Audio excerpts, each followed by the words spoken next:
Hey guys, this is Preeti. Welcome back to my channel. Guys, आज हम बात करने वाले हैं एक Lifetime TV romantic thriller के बारे में जिसका नाम है the lover in the attic. ये फिल्म 2018 में रिलीज हुई थी। ये एक ट्रू स्टोरी बेस्ड फिल्म है जिसे डायरेक्ट किया है मेलोरा वॉल्टर्स ने। आईएमडीबी पर इसका रेटिंग है 5.6 आउट ऑफ 10 और रॉटेन टोमेटोज पर इट्स 67% फ्रेश। वेल, टाइटल से ही आपको पता चल गया होगा कि ये कहानी काफी स्कैंडलस है। इनफैक्ट ये तो 1920s की द मोस्ट र्यूमर्ड अफेयर में से एक है। लेकिन एक ऐसी रोमांटिक स्टोरी की एंडिंग एक ट्रेजेडी थी। तो चलिए अभी जल्दी से इस वीडियो को स्टार्ट करते हैं, इस फिल्म के स्टोरी लाइन को जान लेते हैं एंड एट द एंडिंग बात करते हैं इस कहानी से रिलेटेड ट्रू फैक्ट्स के बारे में।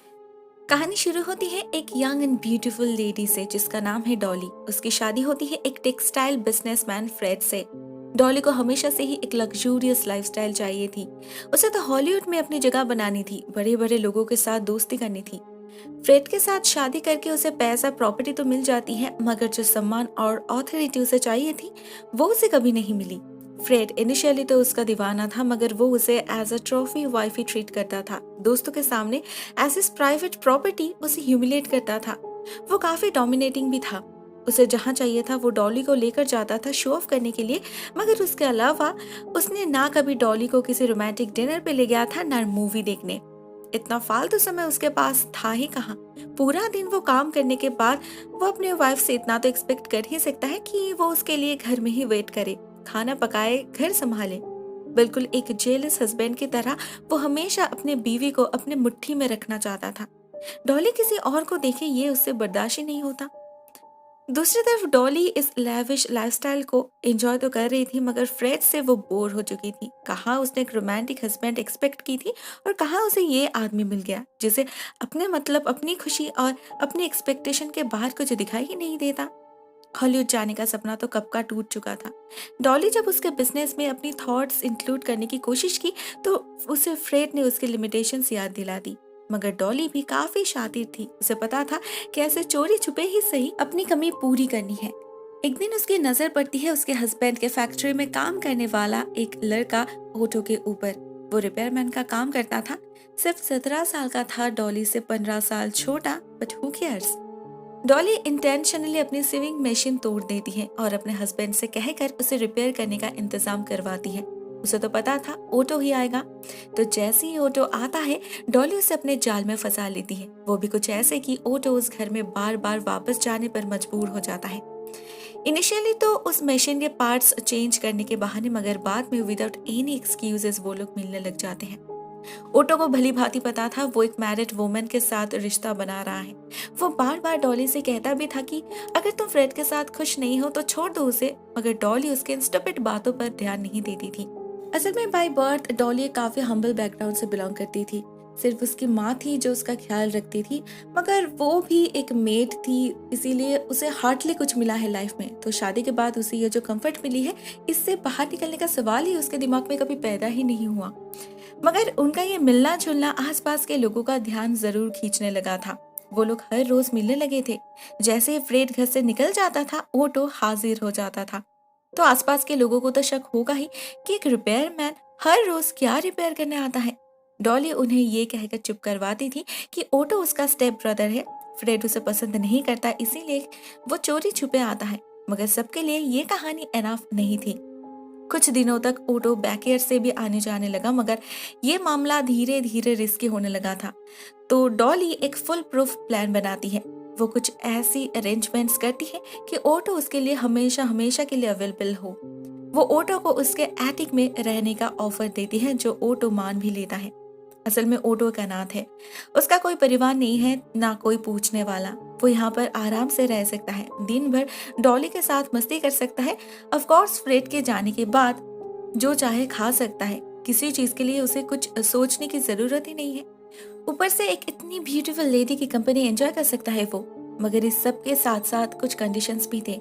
जैसे ऑटो कभी घर से नहीं निकल सकता, दुनिया के लिए उसे इनविजिबल हो जाना होगा, और रात में वो कोई आवाज नहीं कर सकता। ऑटो पहले तो ये प्रिजन लाइफ मानने से इनकार करता है, मगर डॉली उसके एडिक्शन बन चुकी थी। उसे पाने के लिए ऑटो कुछ भी कर सकता था। तो ऐसे ही दिन गुजरने लगे। मैक्सिमम टाइम ऑटो डॉली को खुश रखने का काम करता था और बाकी का समय वो कहानियां लिखता था। देखते देखते 9 साल बीत गए। इतने सालों में कई बार फ्रेड को किसी की प्रेजेंस महसूस हुई है इस घर में। उसे तो ये तक लगा कि ये घर ही शायद हॉन्टेड है या फिर चोर घुसा है, मगर असली सच का पता उसे कभी नहीं लगा। दूसरी तरफ एटिक में ओटो भी कुछ ज्यादा खुश नहीं था। फ्रैंकली उसे भी कभी कभी बहुत फ्रस्ट्रेशन फील होता था, मगर उसे डॉली की हालत भी पता है। उसने खुद देखा है फ्रेड उससे कितनी बदतमीजी से ट्रीट करता है। उसे पता है डॉली को उसकी जरूरत है, मगर इतने सालों तक सोशलाइजेशन से दूर रहने का असर उस पर पड़ने लगा था। डॉली एक दिन उसे लेकर एक सीक्रेट क्लब में जाती है, मगर वहाँ इतने सारे लोगों के बीच उसे घबराहट महसूस होने लगती है। ऐसे लाइफस्टाइल से वो फिजिकली और मेंटली बीमार पड़ने लगा था। वो डॉली के साथ एक नॉर्मल लाइफ लीड करना चाहता था, शादी करना चाहता था, फैमिली बनाना चाहता था, मगर डॉली ये लाइफस्टाइल छोड़ नहीं सकती थी। उसे पता था ओटो के पास प्यार तो है मगर पैसा नहीं। किसी भी कीमत पर वो इस कंफर्ट जोन से निकलना नहीं चाहती थी। उसे ओटो तो चाहिए था, मगर साथ में फ्रेड का पैसा भी। और वैसे भी वो जितनी भोली दिखती थी उतनी भोली तो वो थी नहीं। उसे आदमियों को मैनिपुलेट करना बहुत अच्छी तरीके से आता था। इवन फ्रेड जैसे जानवर को भी उसने उल्लू बनाने में कामयाब हो चुकी थी। उसके जिंदा रहने के साथ साथ उसके मरने के बाद भी डॉली को ये सब, ये प्रॉपर्टी, ये पैसा, ये कंफर्ट चाहिए थी। इसीलिए उससे कहकर वो एक हेवी अमाउंट का लाइफ इंश्योरेंस करवाती है। पता नहीं उसके दिमाग में क्या चल रहा था। शायद उसे फ्रेड के वायलेंट नेचर से डर लगने लगा था, इसलिए वो उसकी बंदूक ओटो को छुपाने के लिए देती है। मगर इसके बाद ही चीजें बहुत कंफ्यूजिंग होने लगती हैं। नेक्स्ट डे डॉली फ्रेड के साथ एक पार्टी में जाती है। वहां पर उसकी मुलाकात होती है फ्रेड के लॉयर रॉय से। फ्रेड तो डांस नहीं कर रहा था, तो डॉली रॉय के साथ ही डांस करने लगती है और कुछ फ्लर्टिंग भी करती है। ये देखकर फ्रेड गुस्से में पागल हो जाता है, डॉली को फोर्सफुली घर वापस ले जाता है। वो तो गुस्से में था ही, और डॉली भी जैसे इंटेंशनली चिल्लाने लगी थी, शायद ओटो को सुनाने के लिए, क्योंकि उसे पता था ओटो उसे बचाने जरूर आएगा। मजबूरन उसे फ्रेड का सामना करना भी पड़ेगा। यही तो वो चाहती थी, इसीलिए ही तो उसने उसे वो बंदूक दी थी। और ठीक ऐसा ही होता है। ओटो अपने प्यार को बचाने के लिए फ्रेड को शूट कर देता है। गोली की आवाज से पड़ोसियों को पता चल चुका था कुछ तो गड़बड़ है, पुलिस भी शायद आने वाली है। तो ओटो इस इंसिडेंट को एक रॉबरी की तरह पोर्ट्रे करने की कोशिश करता है। वो फ्रेड की घड़ी और डॉली की ज्वेलरी लेकर भाग जाता है और डॉली को क्लोजेट में बंद कर देता है। पुलिस आने पर उन्हें ये तो लगा कि शायद डाल में कुछ काला है, क्योंकि अगर चोर आया तो वो फ्रेड के पैसों से भरे वॉलेट को क्यों छोड़ गया। मगर पूरा डाल ही काला है, ये उन्होंने गेस तक नहीं किया था। एक डिटेक्टिव को शक जरूर होता है। वो डॉली से पूछकर उस चोर का एक स्केच भी बनाते हैं, मगर डॉली के खिलाफ कोई सबूत भी तो नहीं थे, इसीलिए वो बहुत आराम से सेफ हो जाती है। मगर अभी भी मर्डर वेपन उसके घर में ही थी और इंश्योरेंस का पैसा भी तो उसे नहीं मिला था। तो वो उस अटॉर्नी रॉय को अपने घर बुलाती है, उससे प्यार का नाटक करती है और उसे बहुत जल्दी पेचेक मिल जाता है। इस अटॉर्नी को, मतलब उसका तो प्लान था कि वो नेक्स्ट वीक ही डॉली से शादी कर लेगा, मगर डॉली तो कुछ और ही सोच रही थी। वो रॉय को ये बंदूक देती है, ये कहकर कि फ्रेड के मौत के बाद उसे अपने सिक्योरिटी के लिए कुछ चाहिए थी, इसीलिए उसने एक पॉन शॉप से ये बंदूक खरीदी थी। लेकिन अभी इसके साथ उसे सेफ फील नहीं होती, इसीलिए अभी इसे फेंक देना ही ठीक रहेगा। प्यार में पागल रॉय वैसा ही करता है, लेकिन सब कुछ करने के बाद भी उसे बेट्रायल मिलता है, क्योंकि पेचेक मिलते ही डॉली कैलिफोर्निया शिफ्ट हो गई थी ओटो के साथ। हाँ, वो कुछ दिनों के अंदर ही वापस आ चुका था, मगर ये उसने रॉय को बताने की जरूरत ही महसूस नहीं की। ओटो को तो वो बार बार ये कह रही थी कि वो जो सब कुछ ये कर रही है वो उन दोनों के भलाई के लिए, मगर ओटो धीरे धीरे समझ चुका था कि ये औरत सिर्फ उसके साथ खेल रही है, उसे यूज कर रही है। फिर भी सब कुछ जानते हुए भी वो कुछ नहीं कर पाया, सिर्फ डॉली को एक के बाद एक लवर के साथ शेयर करता गया, क्योंकि इस जीवन से वो जैसे यूज्ड हो चुका था और डॉली की लत तो उसे बहुत पहले ही लग चुकी थी। यहाँ पर आने के बाद भी डॉली ऑलरेडी कई सारे लवर्स चेंज कर चुकी थी। रिसेंटली जिसे वो डेट कर रही है वो एक डिफेंस अटॉर्नी है, हरमैन। डॉली को अपने आप को सिक्योर रखना था एट एनी कॉस्ट, क्योंकि शायद उसे पता था राज ज्यादा दिनों तक छुपा नहीं रहने वाला। और ठीक ऐसा ही होता है।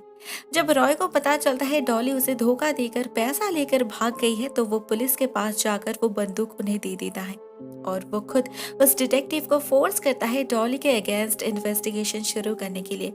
उस डिटेक्टिव को ऑलरेडी डॉली पर शक था, तो वो कैलिफोर्निया में डॉली को ढूंढ निकालता है और उसे इंटरोगेट भी करने जाता है, मगर वहाँ डॉली को डिफेंस कर रहा था हरमैन। मर्डर वेपन मिला तो क्या हुआ, उस पर फिंगरप्रिंट्स तो डॉली की थी ही नहीं, तो हरमैन के सवालों के सामने डिटेक्टिव को लौटना ही पड़ता है। मगर जब हरमैन डॉली को शादी के लिए प्रपोज करता है तो ओटो खुद को और संभाल नहीं पाता। इससे पहले ही उसने डॉली को वार्न किया था, मगर डॉली तो अपने आप को लेकर ही बिजी थी और ओटो को तो उसने जस्ट टेकन फॉर ग्रांटेड ले चुकी थी।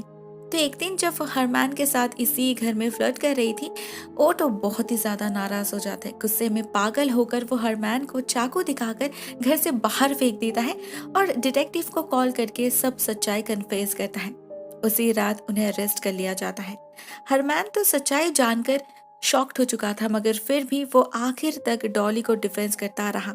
दूसरी तरफ ओटो को पब्लिक सिंपैथी बहुत ज्यादा मिल रही थी। सबका मानना था डॉली अपने पति के पैसों के लिए ये सब किया, ओटो को सेक्स स्लेव की तरह यूज की और बाद में उससे ही फ्रेड का खून भी करवाई। बात तो ठीक ही थी, मगर कानून सबूत मांगता है और सारे सबूतों के अनुसार ओटो ही दोषी था। उसे सजा मिलती है और डॉली को फ्री कर दिया जाता है। फाइनली हमको पता चलता है सजा मिलने के कुछ दिन के अंदर ही ये केस स्टैच्यू ऑफ लिमिटेशंस पार कर चुका था, तो ओटो भी फ्री हो जाता है। मगर वो डॉली के साथ रियूनाइट नहीं करता, वो लोग ब्रेकअप कर चुके थे। वो कनाडा वापस जाता है, अपनी एक किताब पब्लिश करता है और अपने तरीके से जिंदगी जीने लगता है, एक नए पहचान, एक नए नाम के साथ। दूसरी तरफ डॉली लॉस एंजलिस में ही रह जाती है, एक के बाद एक लवर्स के साथ एंजॉय करती है और 1961 में जब उसकी मौत होती है, ठीक उससे कुछ ही दिन पहले वो अपने फाइनल लवर से शादी भी करती है। दोस्तों, इस फिल्म की कहानी यहीं पर एंड हो जाती है। इसमें दिखाई गए मैक्सिमम फैक्ट्स ही सही हैं, मगर एंडिंग ट्विस्ट को चेंज किया गया है। इन रियलिटी फ्रेड के मौत के बाद नहीं, बल्कि उसके जिंदा रहते वक्त ही उसके साथ ही डॉली कनाडा से कैलिफोर्निया में शिफ्ट हुई थी। उसकी कंडीशन बस एक ही थी कि इस घर में भी एक एटिक होना चाहिए, और वो उसे मिलता भी है, क्योंकि उसे इस घर में भी तो ओटो को साथ ले आना था। ऑन 22 अगस्त 1922 फ्रेड का खून कनाडा में नहीं बल्कि कैलिफोर्निया के इसी घर में हुआ था। उसे मारने के बाद ओटो कनाडा भाग गया था, मगर उसके बाद क्या हुआ इसे लेकर थोड़ा सा कंफ्यूजन है। कोई कहता है कि वो कनाडा में ही रह गया, एक नई आइडेंटिटी अडॉप्ट करके वॉल्टर क्लेन नाम से वहां पर किसी औरत से शादी भी की।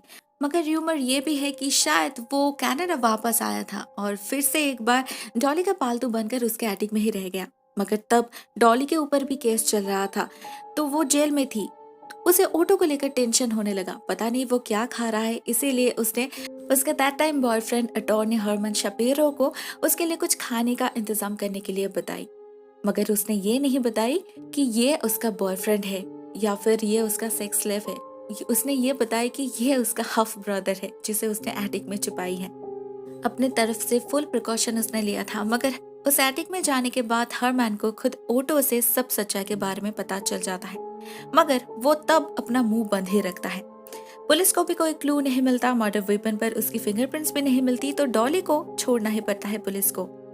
तब के लिए ये मामला वहां पर ही सुलझ जाता है। मगर कुछ साल बाद इन 1930 डॉली से ब्रेकअप करने के बाद रॉय पुलिस को सब सच्चाई के बारे में इन्फॉर्म करता है, तो डॉली को फिर से अरेस्ट कर लिया जाता है और ओटो को भी।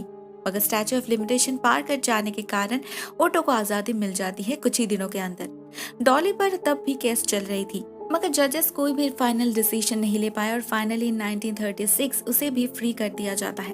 1961 में उसके मौत तक वो लॉस एंजलिस में ही रह गई और मौत के कुछ दिन पहले ही उसने अपने बॉयफ्रेंड से शादी भी की थी। दोस्तों, ये कहानी 1920s की the one of the most scandalous affair में से एक है। बैड बॉय और नॉटी वैम की इस लव स्टोरी को बहुत ही ज्यादा एक्सपोजर मिला था। बहुत सारे डायरेक्टर्स की इंटरेस्ट थी इस कहानी में, जिसका नतीजा है आज की हमारी ये कहानी। मगर जेल से रिहा होने के बाद अपने 10 साल की गर्लफ्रेंड डॉली को छोड़कर ओटो जैसे गायब हो चुका था। फिर कभी उसके बारे में कुछ भी पता नहीं चल पाया। आज के लिए बस इतना ही दोस्तों। Thank you so much for watching this video. Take care, Tata.